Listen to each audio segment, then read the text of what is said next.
Hi guys! Today is gagawa tayo ng tart o poiro. Ayan, or leek tarts. Ayan, umpisa na natin ang ating paggawa ng tart. So, ito yung ating mga ingredients, ang ating leeks o poiro, ang ating farin o harina, and then ang ating gatas, 4 na itlog, and then salt and pepper.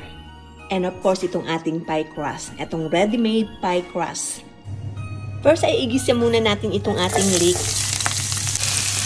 Ayan, 2 tangkay ng leeks ang ating ginamit.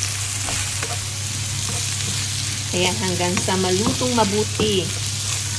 Now, paghalu-haluin natin yung ating mga mixture, ang ating harina, ang ating milk,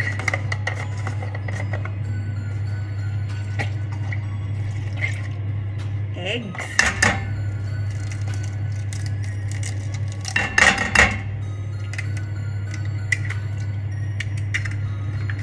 salt, and pepper. So, atin nang i-mix ang ating mixture. Ayan, lagyan nga rin pala natin ng muscad.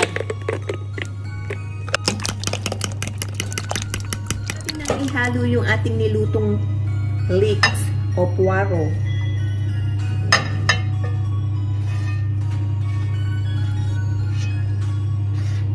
Halu-haluin. Ayan, so ilagay na natin sa ating pie crust. Ayan, medyo niluto ko tong ating pie crust para hindi siya malabsa kapag nilagay yung ating mixture. So, ibuhusan natin. Ayan. Kalat lang natin. Ayan, para mas masarap is lagyan natin ng grated cheese.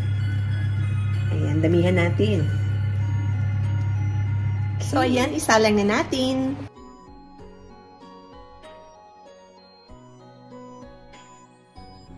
Okay, check natin.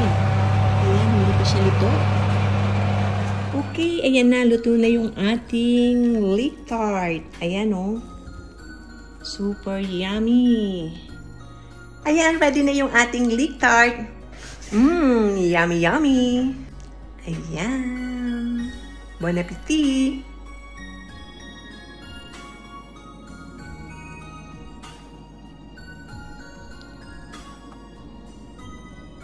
That's it.